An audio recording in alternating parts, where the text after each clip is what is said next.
it's time for Toker Talk Radio, the voice of the marijuana nation. What are you people? On dope? Where you can toke. I inhaled frequently. Or you can talk. I experimented with marijuana and didn't inhale. Or you can toke and talk. 10 federal criminal penalties for possession of up to 1 ounce of marijuana. While we talk about toke on Toker Talk Radio. So, by the way, when it comes to pot, if you're 40 years old, you live in a log cabin in Oregon, you got 12 giant pot plants in your backyard, have a ball. Live from beautiful Portland, Oregon at Rolla J Studios. Hey, this is great. Just not cannabis. Plus your calls live at 971-533-7111. They're walking on their pants with their cap on backwards, listening to Enema Man and Snoopy Poop Dog. What's to keep somebody from getting all potted up on weed and then getting behind the wheel? Gateway theory doesn't work. It's a reality. Holland, is it real? Don't tease me. We're locking up people that take a couple of puffs of marijuana, and the next thing you know, they got 10 years. And now, here's your host, the guru of ganja graphics, the sultan of sativa statistics, and the worst nightmare of a reefer mad prohibitionist. A polite, perspicacious, productive pothead with a propensity for PowerPoint. Radical Russ Belville. Welcome back, everybody. Hour 2, Toker Talk Radio is on the air. The phone line is 84-420-RADIO. That's 844-207-2346. Hey, folks, I got a little preview for you, a little foreshadowing of some new and amazing things that are coming to 420 Radio.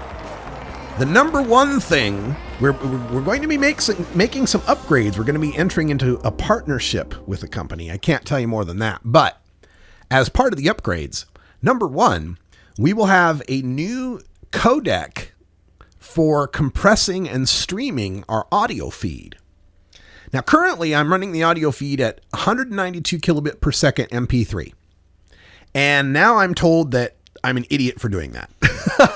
First of all, they tell me talk only doesn't need that much bandwidth, but I always have to remind folks that we're more than a talk station. We also have music here. So I want to have high quality music. And then they tell me, well, 128K is CD broadcast quality. Why are you going 192? And I'm like, okay. I don't know. So there's that. But they also tell me, why are you using MP3? There's this new codec, AAC, something. I don't know what it is. But anyway, it's beyond me. They tell me they can get better than 128K MP3 audio quality for a 32K stream. And the good news about that is those folks that might want to listen on the 420 Radio app on their smartphones, well, right now it eats a shit ton of your data because of the high quality stream. When we break this down to 32K, you'll use a whole lot less data. And hopefully that will boost our mobile listener numbers. So that's the number one thing that's coming up soon. Number two thing that's coming up soon is we'll be serving mainstream ads. You've been listening to a lot of the same ads from my sponsors for a long time here, but we'll also be getting a burst of, who knows, could be Home Depot, could be McDonald's. We don't know. We'll see what happens, but this new partnership may allow me to do that. And so we'll have a better experience here with 420 Radio. We'll have better streaming quality and more exposure. That's coming up very soon, hopefully before the Seattle Hemp Fest next month. So look forward to that. All right, back to the topic today. We're talking about the Sandra Bland case, and shocking case here of a woman who was pulled over for failing to signal and arrested for not extinguishing her cigarette in her own car, and ends up dead in police custody 3 days later. Now, other details are beginning to emerge. Number one, they released her mental health evaluation form when she was checked into the jail, where she had checked, there's a question, are you thinking of committing suicide? She checked no. Are you thinking you're harming yourself? She checked no. Number two is the fact coming out that she was arranging for bond with her sister or somebody, and during the arrangement for bond had mentioned how she couldn't wait to get out of there and, go forward with the court case and all of that. So a little fishy that she'd then want to kill herself. Number three, they released a picture of the cell she was in where she allegedly hanged herself. Now, they're saying she hanged herself by taking a plastic liner, garbage can liner, and twisting it up to make a rope out of it, a ligature, and then using it to hang herself. Now, that's a little questionable because, number one, in what jail in America do they give you garbage cans and trash can liners? What the hell is up with that? I've never heard of anything like that. And number two, when they took a picture of the cell, it had a garbage can in it with another liner in it. And this was after she'd hanged herself. The jail pulled all those trash cans and trash bags and all that because of the obvious way they could be used to harm oneself. And probably and as you look at a picture of the jail cell, keep in mind that Sandra Bland was 6 foot tall, and there's nothing in that cell over 6 foot tall from which she could have hanged herself. Like her feet would touch, and she supposedly hanged herself. Somebody who was saying multiple times on the arrest tape, "Ooh, I can't wait for this to go to court. I can't wait for this to go to court." A woman who was trying to record the encounter so she could use it to take to court, supposedly killed herself in her cell. A cell that just happened to be around the corner from where the cameras could see anything happening in the cell, even though there was an empty cell right in front of the cameras. But wait, it gets stranger. They released Sandra Bland's mugshot. In the mugshot, she's wearing the orange jumpsuit, and her eyes have this kind of spacey, empty quality to them. We'll talk about that when we come back. Because this mugshot, this is creepy.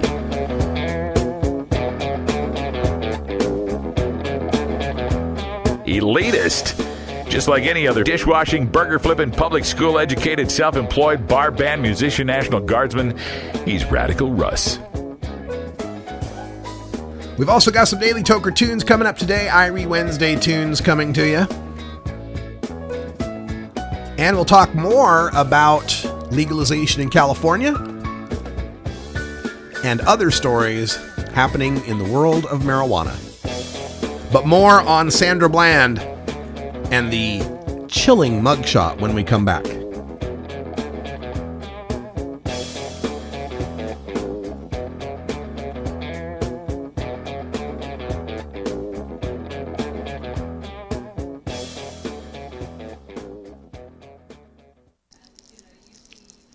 Hi, this is Steve, a veteran from Chula Vista, California, and you're listening to 420radio.org. Hey, this is Willie Nelson, or Normal, and I smoke pot and I like it a lot. I learned a long time ago that marijuana is a lot safer than alcohol. There's nothing wrong with the responsible use of marijuana by adults. It's time we stopped arresting and started respecting those who smoke marijuana responsibly. To learn what you can do to help, contact Normal at norml.org or call toll-free 888-67-NORMAL. Hey, I'm Herb Thrasher, host of the Herb Thrasher Flower Hour, live every Friday night at 8 Pacific. Tune in for 2 hours of metal marijuana mayhem featuring exclusive interviews with the latest bands, highlights of live shows, and the latest in marijuana news. It's the Herb Thrasher Flower Hour, Friday nights at 8 p.m. at 420 Radio, or catch the replay on Saturday nights. 420 Radio is brought to you by Sacred Serum, who is focused on creating elegant and sophisticated cannabis solutions through its line of dispensers and vaporizers that come preloaded with the world's finest cannabis concentrate. Sacred Serum's concentrate is made on pharmaceutical-grade supercritical CO2 extraction machines that use absolutely no butane or other toxic chemicals. The Vesica, the company's innovative new way to dab and frost, is now available in dispensaries across California. Sacred Serum, elegance and sophistication concentrated. Welcome back, everybody. That's music from Catch a Fire with Now Girl. You're listening to 420 Radio. I'm Radical Russ, coming to you from legal Potland, Oregon, where we're still shaken up by the death of Sandra Bland in custody in Texas, outside of Hempstead, Texas, of all places. And I went to break talking about the mugshot. When you see this mugshot of Sandra Bland, it looks a little strange. Her eyes have this kind of empty quality to them. And as more people analyze the photo, I'm reading on Twitter, reading a lot of people commenting on Twitter, how especially black women are talking about her dreadlocks. She's kind of got the lock hairstyle. And seeing the shadow on her dreads against the wall doesn't quite look right. And the more people talked about it, the more they say, hey, you know what this looks like? It looks like someone who's lying on a floor or propped up against a wall the way the shadows are hitting. It doesn't look like someone who's standing up. Then later today, I see a Twitter post come across that shows a mugshot of a Hispanic man at the same jail cell, standing up against a wall where you can clearly see it's a brick wall. It's one of those cinder block kind of things. You can see the line of grout where the cinder blocks are, right? In other words, a backdrop that looks completely different than the backdrop Sandra Bland's mugshot was shot on. She's a 6 foot tall woman, so there's no doubt she would have been tall enough for you to be able to see these bricks if they were shooting the photos in the same place. Some people are speculating that Sandra Bland may have been dead in that photo, that they may have been playing a Weekend at Bernie's game, that they may have injured her so badly during the arrest, perhaps a subdural hematoma, some sort of brain problem, that maybe she dies in custody. Maybe she dies in the back of the squad car. Maybe she dies soon when she gets to the jail, and they attempt to cover it up. Maybe that's what happened. We'll see. Now, ABC 13 News in Houston is just mentioned or has just released audio, a voicemail from Sandra Bland, allegedly to her friend. And let's play that audio for you. This is a voicemail from jail, I believe.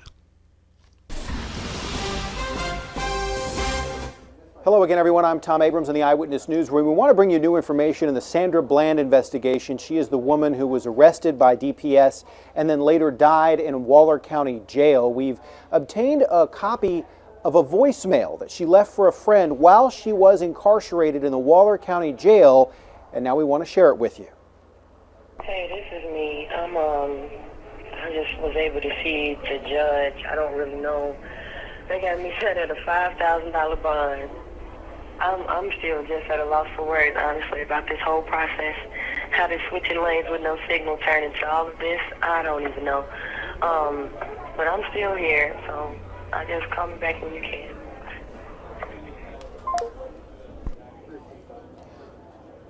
And for more on the Sandra Bland investigation, you can go to abc13.com and watch Eyewitness News beginning at 4 o'clock.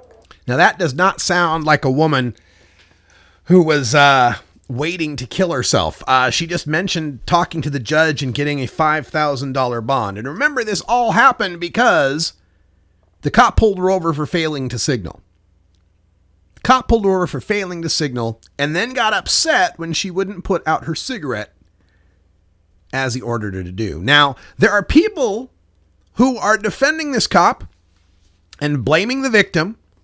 Well, if she just would have been polite. Well, if she just would have done this. Well, if she just would have done that.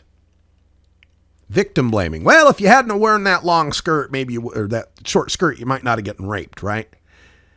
She was asking for this? Is that the argument we're getting from people now?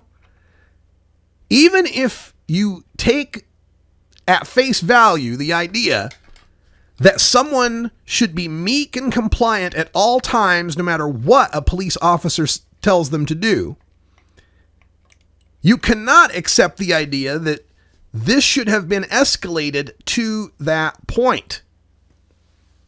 The officer who was dealing with Sandra Bland was in no immediate danger. She was not exhibiting any behaviors that would lead anyone to believe she was committing a crime or she was of any danger to anyone else. The worst you could convict her of at that point was black contempt of cop. That's what she was arrested for. Black contempt of cop. When she wouldn't get out of the vehicle, why is that police officer not calling for backup, not immediately getting someone to help out there? And for people that, and the other thing I'm reading across Twitter now are people trying to de-escalate this as not being a racial issue, but just being an issue of someone who wasn't in compliance. And again, I can pull up 100 videos of white people being far more belligerent to cops than this and walking away from the encounters with either a ticket or a warning. So this is clearly racial. It's even more clearly racial when you start to look at the history of that Waller County, or is it Wallace County? What's it called? Waller?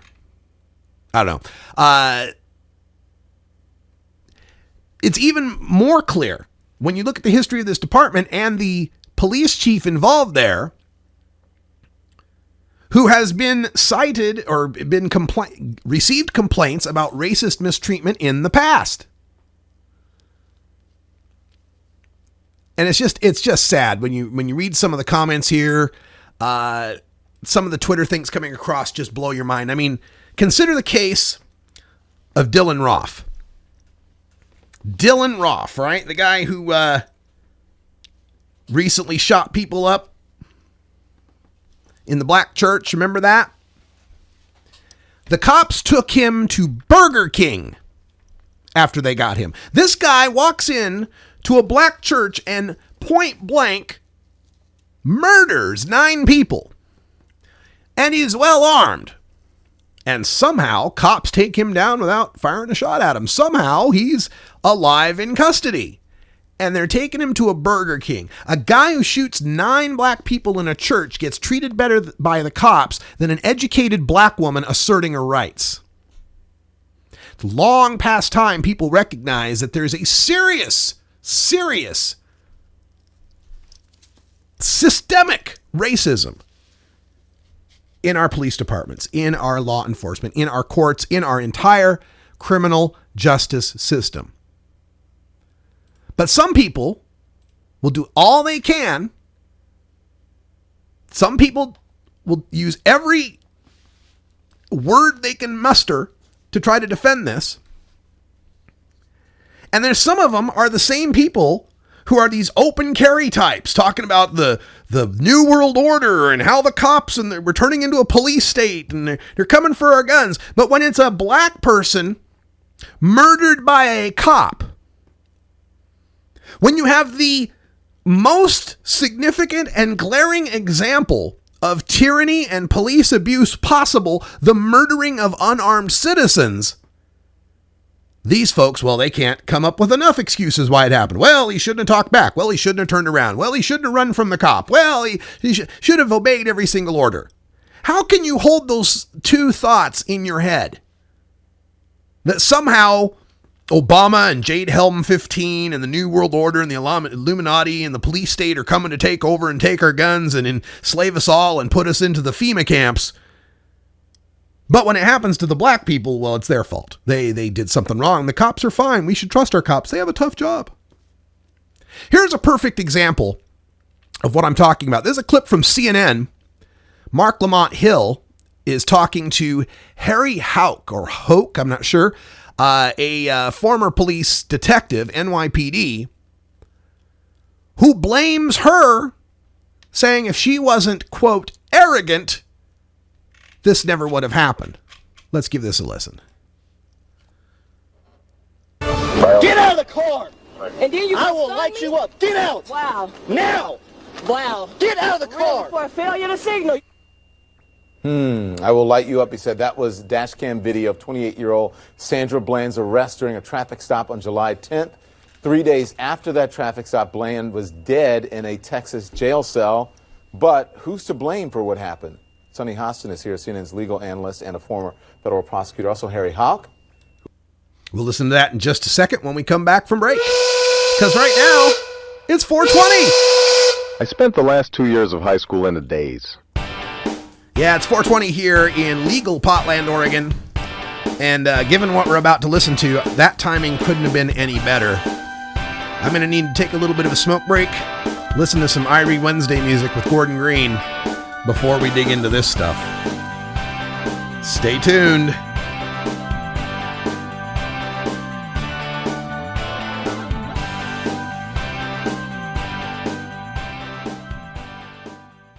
This is 420radio.org.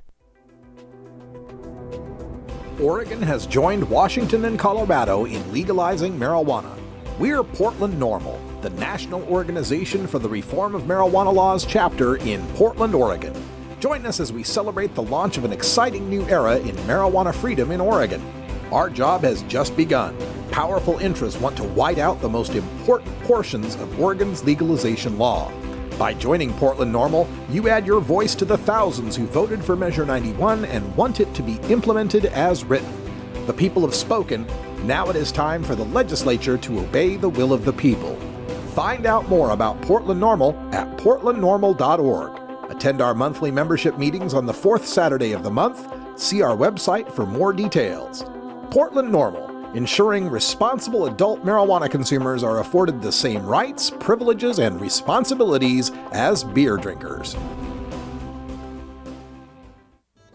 The Fingerboard Extension has fretted instruments to enhance your creativity. It has new and used guitars and banjos from beginning to high class. The Fingerboard Extension has National Resophonic, Husson Dalton, Larrabee, Heritage and Recording King guitars, and Mike Ramsey, Wildwood, Gold Tone, and Recording King banjos. The Fingerboard Extension also has drum stuff, used gear, and parts. Stop by the Fingerboard Extension, downtown Corvallis, Oregon at 120 Northwest 2nd, or check out the inventory on the web at fingerboardextension.com and reverb.com. Get.Buzz. .Buzz is the internet platform that fuels community interest, excitement, and new experiences. .Buzz is the premier online destination for internet users seeking the latest news on a variety of topics. .Buzz appeals to groups active in blogging, communications, journalism, advertising, and marketing. .Buzz offers registrants a stronger alternative to the shrinking namespace of existing top-level domain names, such as .com, .net, and .org. Get your name now at get.buzz.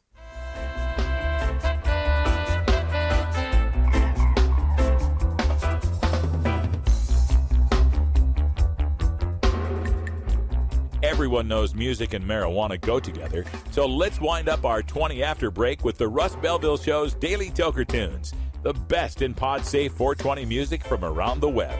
Today is Irie Wednesday, featuring reggae, ska, and other world music genres. Now, sit back and enjoy your Daily Toker Tune. All right, welcome back, everyone. Unfortunately, Gordon Green can't join us today for our Irie Wednesday Daily Toker Tune, so we're going to pull something from our good friend Chief Greenbud. He's got a new album coming out soon, Chief Greenbud 4, and we'll have him on the show to tell you more about that very, very soon. And I needed something that was happy and light and also a Chief Greenbud original. So you may have heard a lot of his parody songs, but he also writes some original tunes, and this is one of them. Let's all get along and take a walk to Jamaica with Chief Greenbud.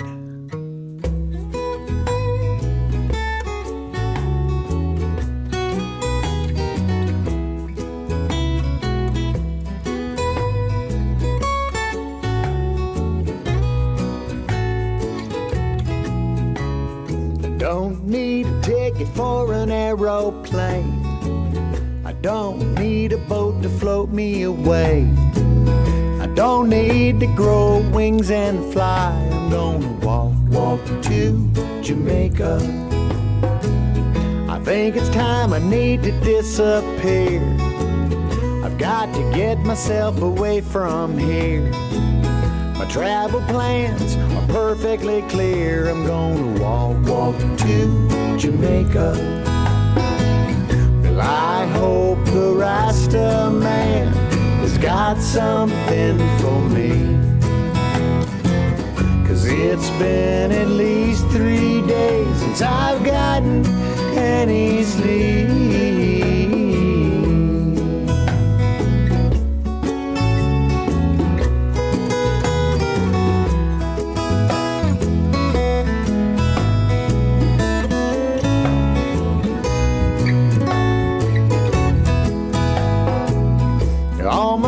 and say I've gone insane.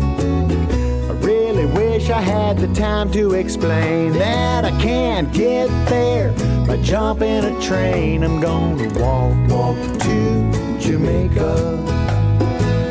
Well, I know the Rasta man will take good care of me. I guess that's one good thing about being the chief.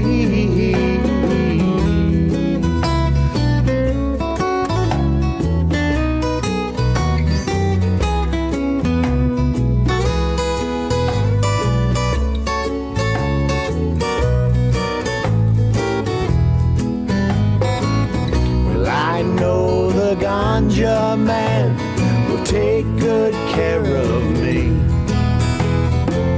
'Cause it's been about 2 weeks since I've smoked any weed. I don't need a ticket for an aeroplane.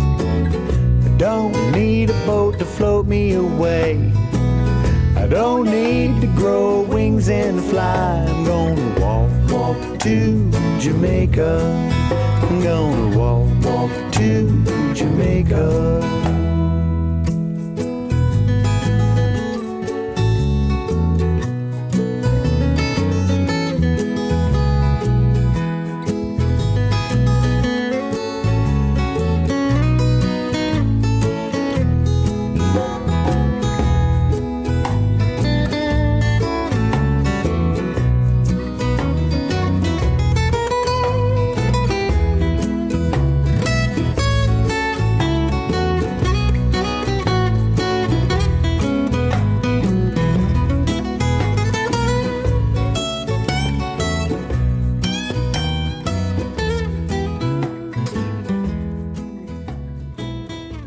Hi, I'm Trickster Phillips from St. Charles County, Missouri, and you're listening to 420radio.org.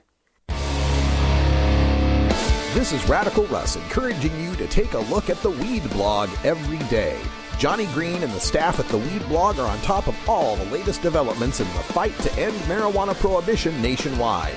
You can even get the Weed Blog on your smartphone by installing the Weed Blog app for iPhone and Android. If it's about weed, it's on the Weed Blog, including my original writing. So don't delay. Read the Weed Blog today. Hey everybody, it's Radical Russ here from 420 Radio, inviting you to be like me and get your ink done at Lucky Horseshoe Tattoo, Fort Worth's most female-friendly, clean, sterile, awesome tattoo shop. Thomas and his crew are true artists who can design you a custom piece or use a design you bring in.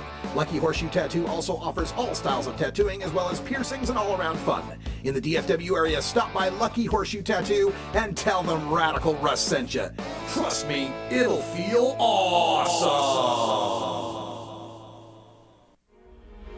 You're listening to 420 Radio.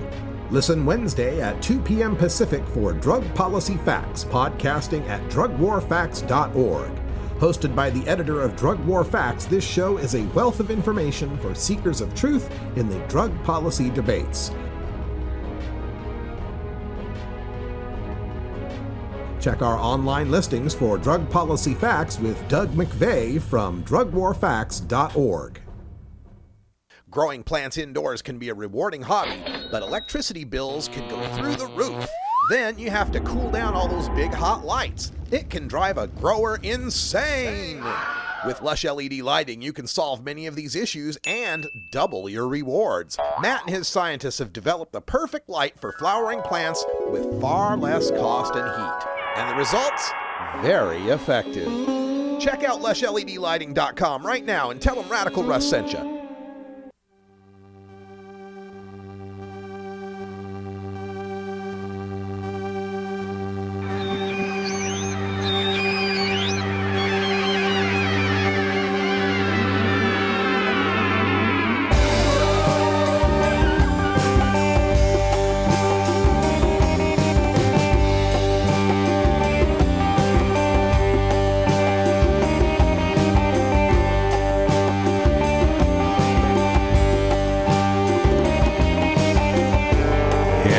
That's the music from Dengue Fever.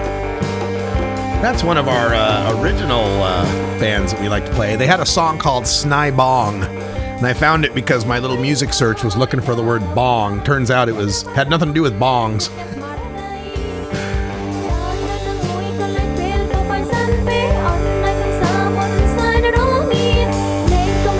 That's the type of music you'll hear on Gordon Green's Music Planet tonight at 8 p.m. Pacific time on 420 Radio. The best of world music, all sorts of great stuff to hear. And new artists to learn about and become excited about. Even though you don't understand the words to some of the songs that are in different languages, it's really interesting music and worth giving a listen to. So if you got the time, check it out tonight, 8 p.m. Pacific time for Gordon Green's Music Planet. You can also catch the Planet weekends at midnight as a part of our 5-hour music block, our weekend music party, right here on 420radio.org. Now we're continuing to talk about the Sandra Bland case, and it's just so sad, and so many questions still yet to be answered. And let's play devil's advocate, or shall we say cop's advocate, which is really, at these days is becoming the same thing, isn't it? Let's suppose that everything. Okay, if you want to give it the most generous reading of the events that happened, watching the video and following up on all the stuff that's coming out, the most generous reading you can give it is that this cop lost his cool when she wouldn't extinguish her cigarette. And that provocation led to her resisting arrest. Now, according to Texas state code, you're resisting arrest when you're not complying with the cop arresting you, and whether or not the arrest is lawful is not a defense against resisting arrest. You feel me? Right?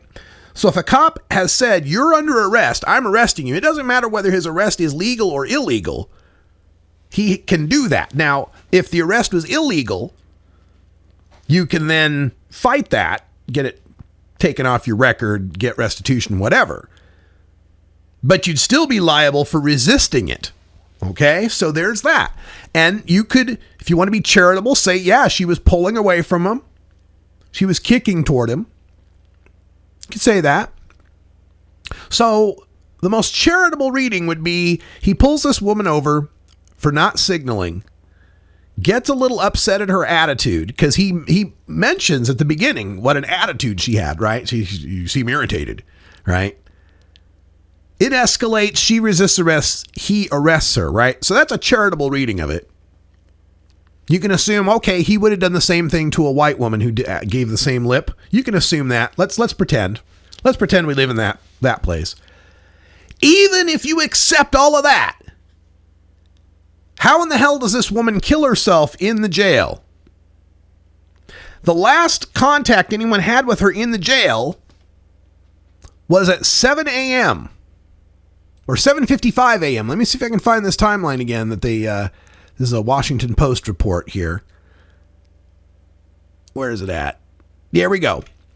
The video of the hours before Bland's death shows an officer stop at her cell at just after 7 a.m. on July 13th, Monday. The officer visually noted she was in good health, Captain Brian Cantrell, a spokesman for the Waller County Sheriff's Office, told reporters. Ms. Bland contacted the main control room via intercom at 7:55 a.m., Cantrell said. Ms. Bland was inquiring on how to make a phone call. End quote. Just before 9 a.m., the video shows a female officer approach the cell, peer in, and then ask another officer for help. So between 7:55 in the morning and 9 a.m., this woman hangs herself and dies. If we're going to give it the most charitable reading again. She was in good health at 7 a.m. She calls the intercom at 7:55 a.m. Just before 9 a.m., female officer finds her dead. Now, if you, again, want to give it the most charitable reading, maybe she'd had decided to kill herself by that time. And at 7:55, she tries to make a phone call so she can call her friends and family to say goodbye before she strangles herself with a plastic bag that is somehow allowed for prisoners to have in their cells out of camera range. So even if we give the most charitable reading of this for the cops, a woman still died in their custody. Like their defense here is, oops, somehow we allowed someone to commit suicide. Oops. See, when you're imprisoning someone, you're supposed to take that stuff away from them, aren't you? I know when I've been in jail, and I've been in jail, they take your shoes so you don't have your shoelaces. They take your belt so you don't have anything to hang yourself with, right? They put you in the flip-flops. This was even for the short time I was in the Utah jail in holding, just for like 3 hours. So she's in jail for 3 days with plastic bags that are this long, about 4 or 5 foot long. The guy who reported on this, the jailer, or who was it, the spokesperson, I can't remember where this part was, but mentions, the description was he holds his hands out between 4 and 5 feet wide to indicate how long the bag was. So this isn't like your little, cubicle trash can 4-gallon bag. We're talking one of those 30-gallon big industrial size trash bags. Those are allowed in jail cells? Really? Holy shit. So the most charitable reading of all of this is these cops are so incompetent. These jailers are so incompetent. They are leaving people in cells with the materials they need to kill themselves and so little oversight that they're able to do so in less than an hour. Okay. Can you buy that? Do you believe any of that? I don't believe it for a second. And the mugshot, man, you go online and look at this woman's mugshot. There's something really wrong here, man. Something really wrong with the mugshot. I just have, it's hard for me to even think of other topics. I mean, I know I cover the drug war, and there's a drug war aspect to this, even though no drugs are involved in any way whatsoever in this case. I believe that the failure of our police to be able to treat our citizens equally, black and white, owes to the drug war. It was the drug war that turned certain neighborhoods into the so-called sketchy neighborhoods. It was the drug war that disproportionately arrested black men and broke up their families, left their sons with no older men to look up to, that has also disproportionately brought black women, who are often the girlfriends of some of the people that are brought up disproportionately on the drug charges. They end up going to prison longer than the people who actually were involved. Then that reinforces in the minds of a lot of people a certain branding, if you will, of blackness. That criminality and violence is a part of the brand. And, when they see, when folks in, let's say Kansas or Idaho or whatever, who know very few black people in their day-to-day lives, see black people, they see them on the news in handcuffs. They hear these terrible stories of gangbangers and drive-bys. And then that gets amplified in their minds when their only experience with black culture is what shocking thing comes out on a rap video or a rap album about shooting up my gat and talking about hoes and whatever it is that white people conceive black culture to be. And it becomes this feedback loop that reinforces itself. And I think it all starts with the drug war. As someone, Jasiri X in my Twitter feed retweeted someone who said, in all my time living in the hood, I've never seen a gun factory or a coca plantation. Which makes a really good point. I believe that the cases we see of Sandra Bland and Victor White was the guy's name? Let me go back to my Twitter feed, make sure I'm getting the name right, because I had to relook up his story. Victor.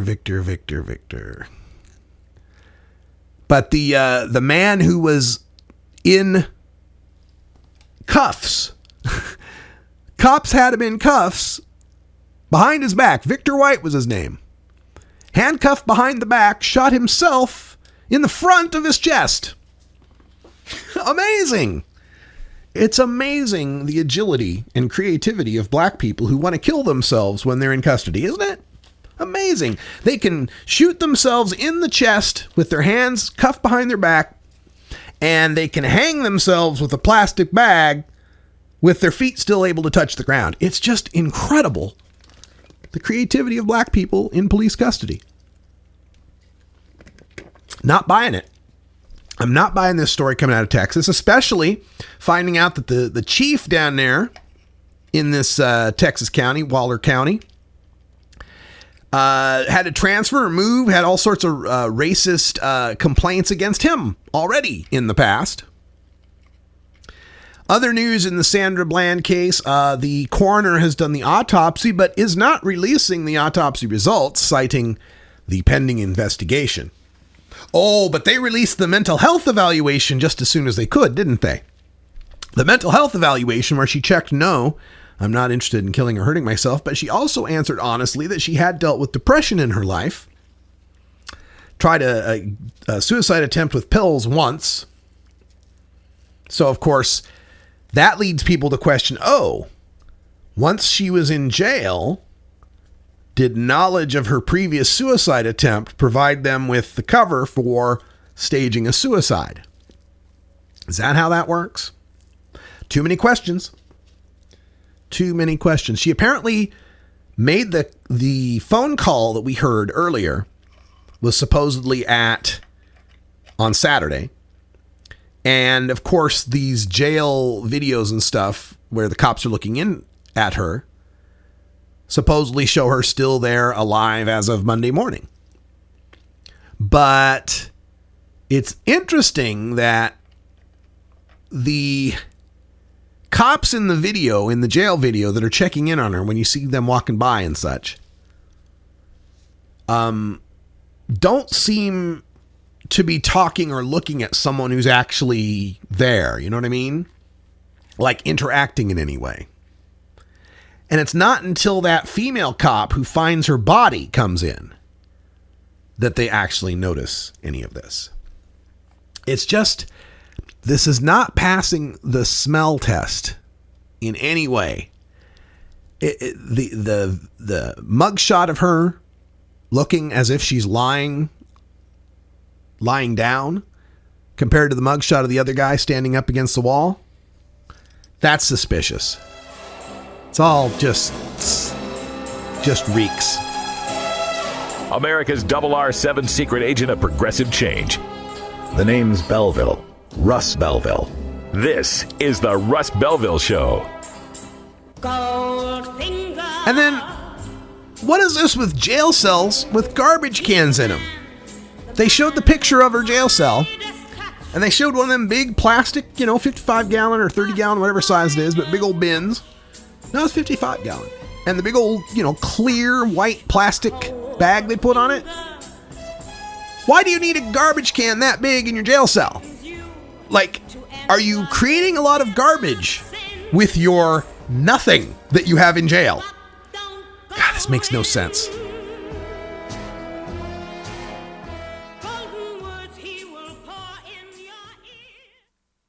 You can get 420 Radio on the go with the TuneIn Radio app for all mobile platforms. Go to rad-r.us/420tunein or just click the TuneIn Radio icon below the live radio feed on 420radio.org.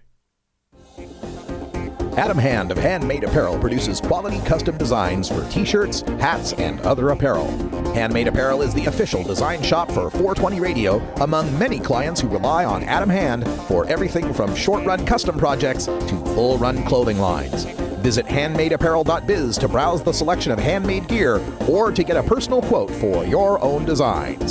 Handmade Apparel, a proud supporter of 420radio.org.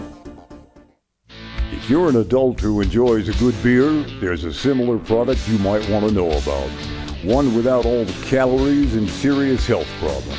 Less toxic so it doesn't cause hangovers or overdose deaths, and it's not linked to violence or reckless behavior. Marijuana, less harmful than alcohol, and time to treat it that way. For more information, visit marijuanaissafer.org. You know Herb Thrasher from the Herb Thrasher Flower Hour. Now get ready for Herb Age Designs for the proud cannabis consumer. Herb Age Designs, lifestyle gear for the 420 friendly. Herb Age Designs, we've got Frisbee golf discs and durable hemp gear. Herb Age Designs, we've got shot glasses, drinking glasses, coffee mugs, and beer cozies. Check us out on Facebook and online at herbagedesigns.com. And follow Herb Age and Herb Thrasher on Twitter. Oye, tú sabes, los empresarios, con sentimiento latino, mami latino, you know. Dame una rumba brava pa' que la bailes conmigo, y viene del corazón, con sentimiento latino. Dame una rumba brava pa' que la bailes conmigo, y viene del corazón, con sentimiento latino.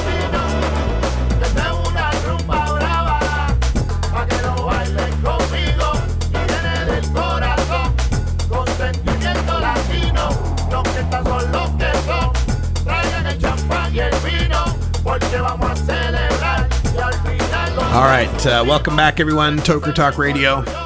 That's music from Empresarios with Sentimiento Latino. Sentimiento Latino. I think I got that right. Did I get that, judges? Yay! I have a hard enough time speaking English. I should stick to one language. We're talking about the Sandra Bland case, and according to a story in the Daily Beast, Sandra Bland tried to bond herself out of jail. She called a bail bondsman, and Joe Booker of Hempstead told the Daily Beast, I talked to her when she first went to jail. I called her mother for her and then hung up. Now, she was on $5,000 bond, so she needed to raise $500 to get out. She only had $100. So, yeah. And they are pointing out now that in March on Facebook, in a video, she said that she'd been dealing with a little bit of depression and PTSD, according to the video. Let's see if we've got that available. We can give that a listen. My kings and queens, it is March 1st, 2015.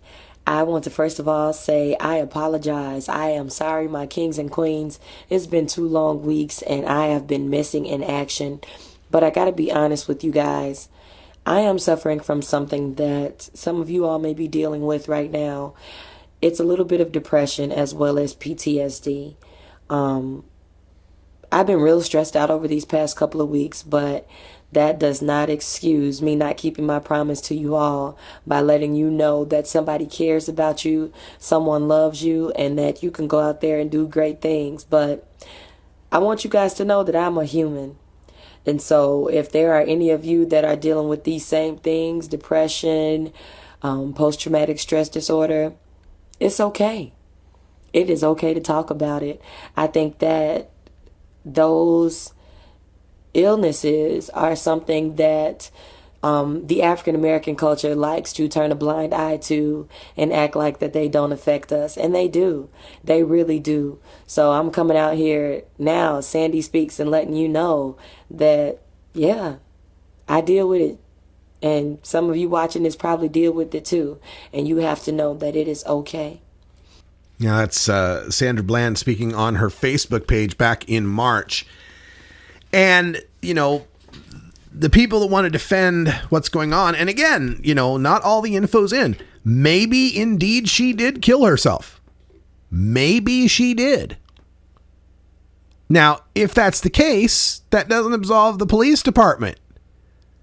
She's under your control.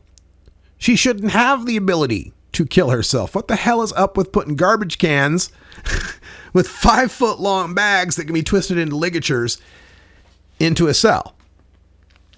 But when I see this video and I listen to her speaking and I understand the context of where we were in March and what was going on in March was which black person being killed by cops was happening in March. Was that Charleston? Let's find out. Charleston, police shooting. When did that happen? I mean, the shooting of Walter Scott happened in April. So before Walter Scott, but after, I guess this would be after Eric Garner. When was Eric Garner? Eric Garner case. Death of Eric Garner. That was in July of 2014. So it was after Eric Garner. Let's see. Let's try Michael Brown, Ferguson.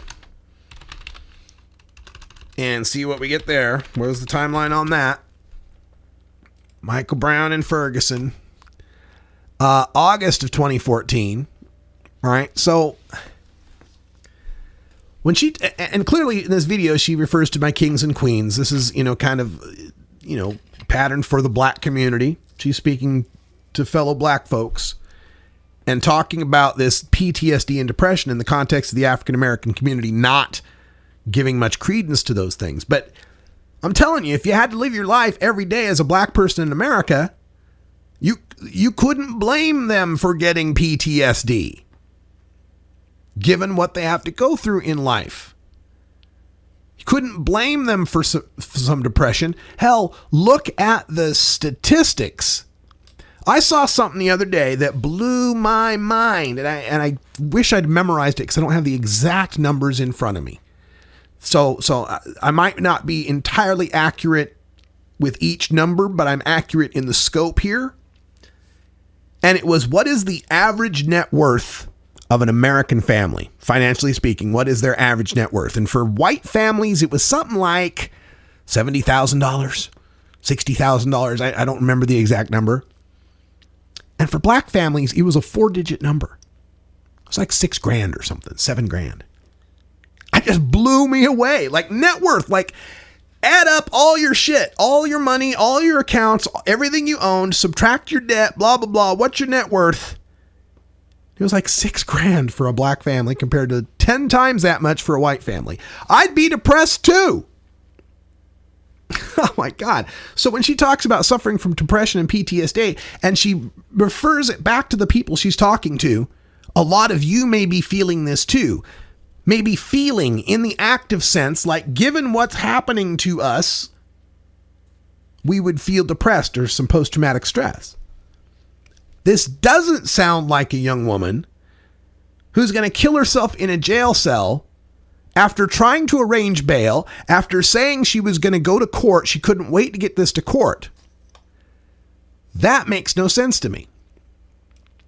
And there's another report here that I'm trying to find. I'm trying to find a guaranteed source for this, but I'm only finding some tweets on it. I'm not finding any mainstream reporting, but saying that she told the bail bondsman on the phone the night before she died that she was afraid for her life in jail. Now, I'm trying to find some confirmation of that. I'm just seeing it on some Tumblrs. I'm seeing an original source of My Sharona 1987, but I'm not seeing what the link is originally. So I will investigate that, see if I can find more on that particular situation. But nothing in this story points to someone who would kill themselves in their jail cell. But it's possible. I mean, when Robin Williams committed suicide, weren't we all just shocked as hell? Like, what? Robin Williams?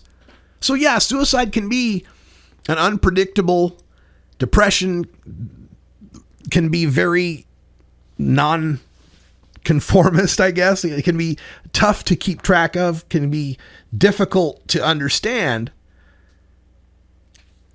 And it can be shocking when it happens. So, I mean, I guess there's a possibility things happen the way the cops say they happened, but even if that's the case, they could not have happened had this cop used proper procedure. And he's already been reassigned to desk duty and already been, it's already been noted that he didn't follow proper procedure, and they're training on how to deal with people in a professional manner.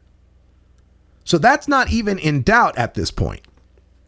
The cop did handle the situation badly. Now, you can make the point that she could have been a little more yes sir, no sir.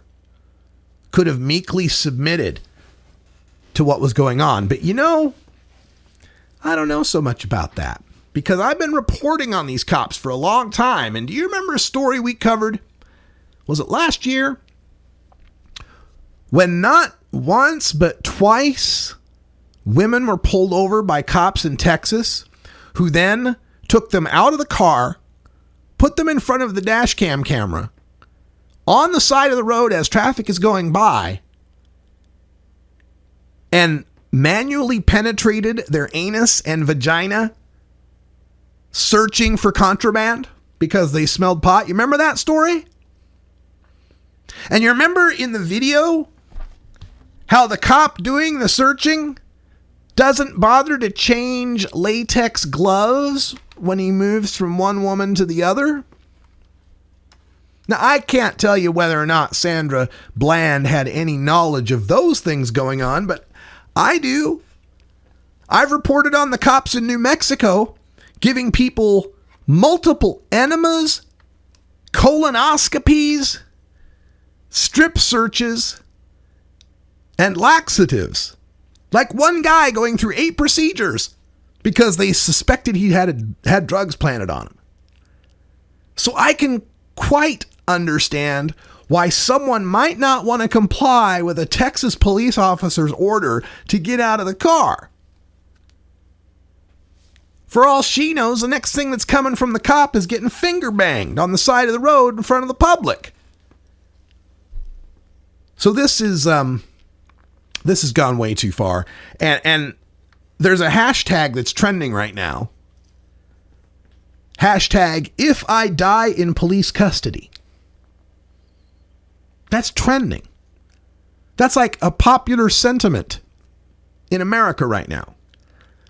People posting, if I die in police custody, I didn't commit suicide. I didn't want to harm myself. I asked for a lawyer. If I die in police custody, remember my name. If I die in police custody, I didn't want to die. I asked for a lawyer, blah, blah, blah. That's trending.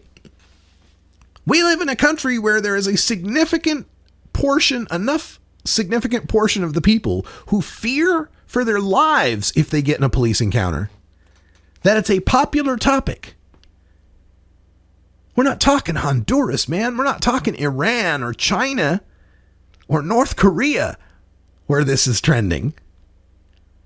This is American citizens afraid of American cops on American soil. And of course, we all know the statistic that you're far more likely to die at the hands of a police officer in America than a terrorist. I mean, excuse the redundancy there, but it's far more likely to happen. I want to like law enforcement. I want to applaud cops. I want that to be the way our country is, that we all trust and appreciate and respect cops because we need cops.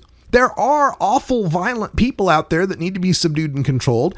There does need to be somebody out there enforcing laws. But the more of these cases happen, the more of these bad cops we see, the more, or the absence of the good cops ratting them out.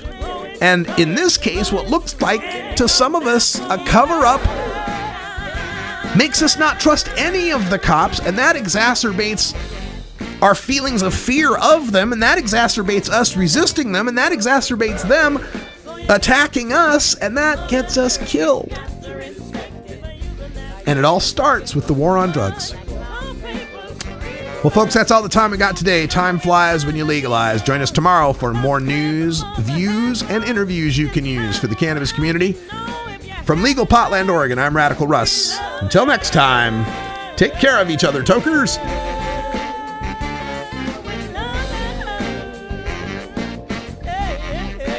This is the Russ Belville Show. The Russ Belville Show is blogging and podcasting daily at radicalruss.com. You take a seed, you plant it, you grow it, you dry it, you roll it, you smoke it. You take a seed, you plant it, you grow it, you dry it, you roll it, you smoke it. You take a seed, you plant it, you grow it, you dry it, you roll it, you smoke it, and it goes down smooth.